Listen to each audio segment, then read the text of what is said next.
Okay, so let's go with Top Gun's question.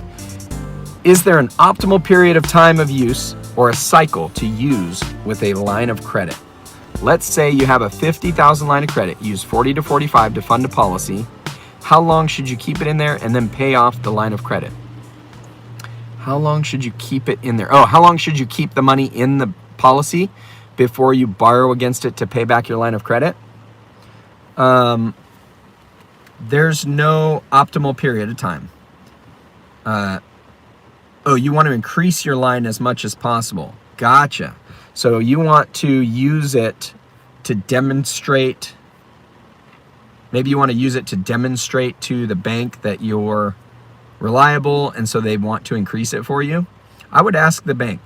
Each bank is going to have their own guidelines, and you can just ask them, just say, yeah, we're back, poker.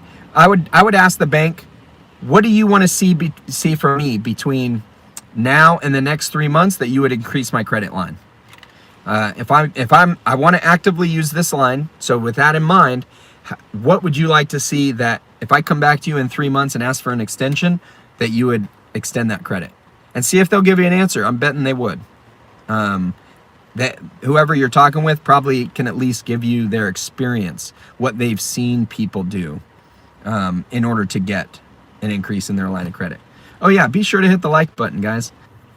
So does that make sense? Does that make sense, Top Gun? I would ask them. There isn't really a set period that I'm aware of other than that.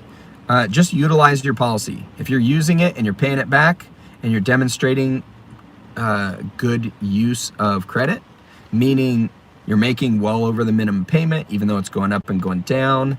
Over time, you're actually paying it down, which you will be if you're doing dynamic banking with it.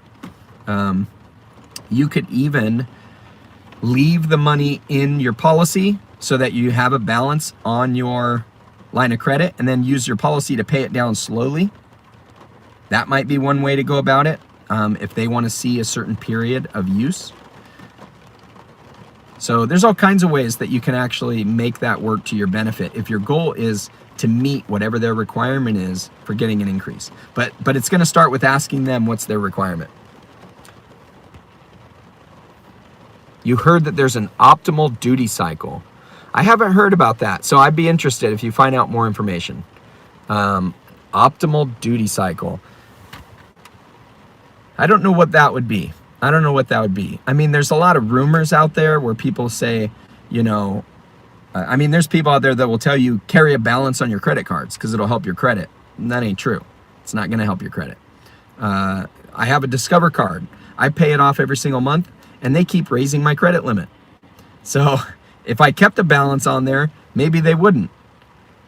So that might be a way to use it. Maybe if you use the line of credit, fund your policy, use your policy, pay it down almost completely, and then pay it off, and then ask for an increase. Maybe that'll do it. I think it might vary lender to lender. Banks like to see strong cash flow, yet they're looking to lend to those that willing to borrow and carry a balance. Business credit is a little different than personal. Well, yeah, they definitely want to make money, but they want it to be low risk. So that's why I would say you can use your policy and the credit line together to maximize whatever they want to see. So you sit down, you talk to the lender, maybe they say, you know what, we really like to see our customers carry a 20% balance and utilize it responsibly.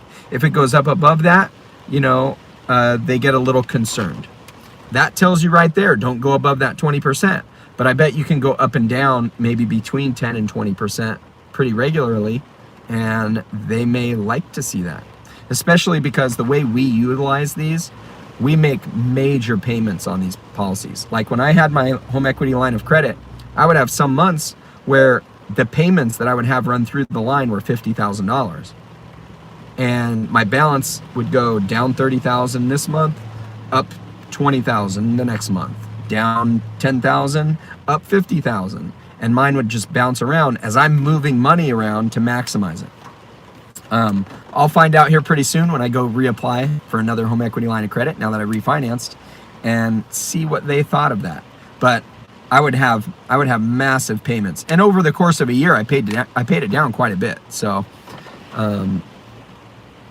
So I'm anticipating that they'll like what happened. And I carried a pretty big balance for a lot of the times too. So they made some interest on it. But that was how mine worked. So let me know if you find out more about that optimal duty cycle. I hadn't heard about that. This was a question asked and answered during one of our Wealth Care Wednesdays live streams.